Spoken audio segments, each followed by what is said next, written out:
O transtorno de ansiedade generalizada. Ele sabe aquela pessoa que tá sempre preocupada, né? Que não consegue relaxar, que tá sempre pensando, né? Que alguma coisa ruim pode acontecer. É como se ela estivesse sempre esperando, né? Que alguma coisa desse errado. Sabe? Isso pode trazer, né? Dificuldade para dormir, dificuldade de concentração.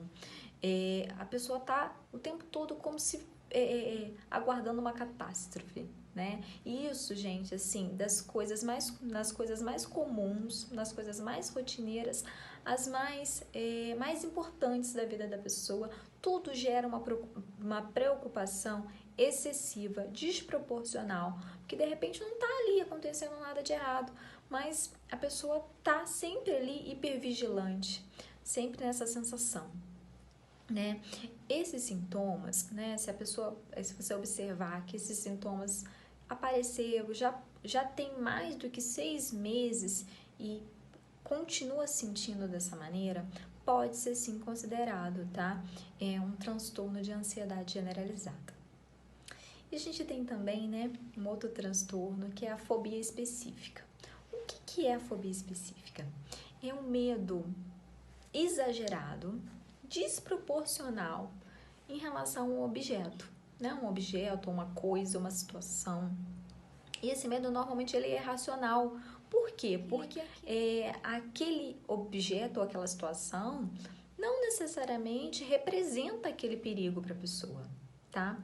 A pessoa, sabe aquelas pessoas que às vezes têm um medo muito grande de algum animal ou de altura, né? Andar de avião, por exemplo, de injeção, é um medo específico. Tem uma coisa ali na vida da pessoa que ela tem um medo que só de evocar esses pensamentos, só de parar para pensar sobre isso, às vezes ela pode ter sintomas mesmo físicos, mal-estar, né? Porque esse medo é muito exagerado. E aí o que acontece? Essa pessoa tem dificuldade de fazer esses enfrentamentos, né? Normalmente o comportamento é de se esquivar, tentar fugir sempre que pode, né? De ter que se estar, né? De frente com esse objeto desencadeante, tá? E a gente tem também, né? O último que eu escolhi para falar um pouquinho para vocês é o transtorno do pânico, tá? Que é uma crise de ansiedade também, né? Mas muito severa, muito forte, muito intensa, tá? Ela traz aí algumas sensações que talvez vocês consigam identificar, que é uma taquicardia, né? Como se você estivesse ali também tentando puxar o ar e o ar não vem. Uma sensação de desmaio. Tem pessoas, né, que costumam dizer que que ficaram com medo de repente estarem tendo aí um infarto, né? É um medo muito, muito grande de estar morrendo, de estar perdendo o controle, né? Esse é o transtorno do pânico. É quando não necessariamente a pessoa tem um gatilho que desencadeou aquilo naquele momento. Às vezes a pessoa está andando na rua ou está dormindo e acorda tendo essa crise de ansiedade, tá? E aí o que acontece? Mais uma vez, né, acaba prejudicando muito a vida da pessoa. Ela passa a ter medo desses sintomas acontecerem novamente. Então, por exemplo, se ela acabou tendo essa crise, né, o transtorno do pânico na rua, às vezes ela pode assimilar que é melhor ela parar de ficar indo na rua, porque isso pode acontecer novamente, como é que ela vai conduzir, né? Ela fica com medo. Então, acaba sendo aí uma situação bastante limitante, né? Esse transtorno, ele acaba interferindo muito na qualidade de vida das pessoas. Então, eu espero, né, que tenha ajudado, que tenha colaborado para vocês entenderem um pouquinho, né, sobre os tipos de transtorno, quais são, né, os sintomas que podem aí estar aparecendo. Então vamos falar um pouquinho sobre os sintomas de ansiedade, gente. Tenho certeza que vocês vão se identificar, mas fiquem calmos, né? Alguns dos sintomas de ansiedade são dificuldade de concentração, né? De concluir tarefas, vale para leitura, algumas questões de trabalho mesmo, a gente já fica logo muito afobado, achando que não vai dar conta, né? Questões também de insônia, né? Quem não passa por isso, né? De ter dificuldade de dormir, de ter um sono reparador, né? Dificuldades também, né? Questões gastrointestinais. Então tem pacientes que vão até ao gastro, fazem endoscopia, um monte de procedimentos e vão ver que a base é emocional, é de um nível de estresse e ansiedade muito alto, né? E também questões de irritações de pele. Alguns pacientes também chegam até a gente com muitas irritações na pele, problemas mesmo de pele.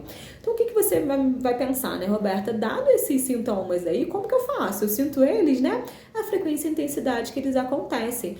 Como que eles aparecem na sua vida? A frequência é muito alta? Qual o nível de intensidade? Então você tem algo que você fica ali, não consegue mesmo fazer as coisas bem, da forma que você gostaria de fazer, você se acorda já cansado. Para todos esses sintomas, a gente tem uma intensidade, uma frequência que marca o transtorno.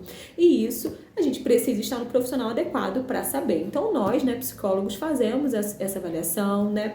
Então a gente ajuda muito vocês nesse processo e também, gente, entender que o tratamento ele é eficaz, né?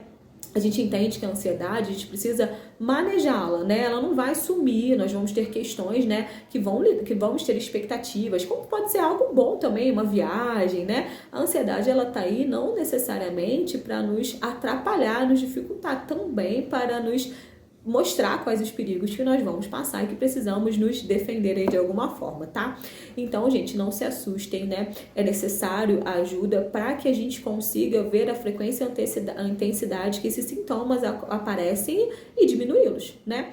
Então, assim, o tratamento é muito, muito eficaz, muito bom. A gente tem tido muitos bons resultados, né? A psicologia ajuda muito, a gente consegue ter ali uma vida muito mais funcional, porque é isso que a gente merece e tem que ter mesmo, né? Inclusive no nosso ambiente de trabalho, nós estamos ali convivendo com tantas pessoas, né? Então, quanto mais a gente puder estar ali, melhor, né? Com humor mais, né? Menos alterado, menos estressado. Então, assim, a gente precisa ver que isso pode ter um fundo emocional. E esse fundo emocional geralmente tem um olhar aí de ansiedade, tá bom? Então, o tratamento é feito conosco e muitas vezes com um psiquiatra, lembrando que a medicação é sempre um aliado, gente. A medicação, mas vai causar dependência, mas vai causar tal coisa. Ok.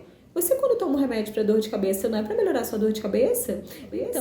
Então a medicação que causa dependência, na verdade, tem todo um mito aí. A medicação vem para te ajudar e nem todas causam dependência, nem todo mundo vai tomar a tarja preta, ai meu Deus, como vai ser? Não, gente, a medicação ela é para auxiliar você, para que você consiga, né, como se fosse assim, ter os seus 30% aí do dia, né, pelo menos você precisa ter isso, né, você não tem como não dormir, não conseguir socializar, estar ali com as pessoas e achar que isso é normal e durante uma vida. Por isso que muitas pessoas que têm ansiedade não tratam, porque elas têm esses mitos e esses estigmas de que terão uma dependência da medicação, e não.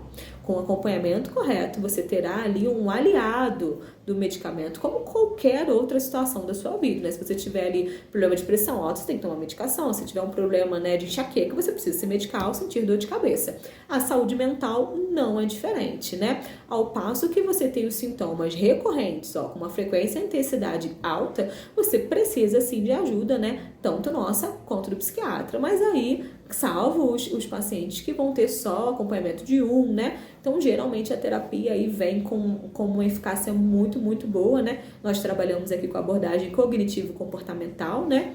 O que tem uns resultados também muito importantes, mas qualquer profissional graduado aí pela faculdade poderá te ajudar, viu?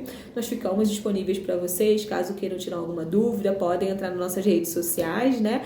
E acredito que a gente possa ter ajudado vocês de alguma forma a desmistificar um pouco, né? O que é a ansiedade, quais os sintomas, por que acontece, né? Quais são os tipos, né? Porque eles são diferentes, né?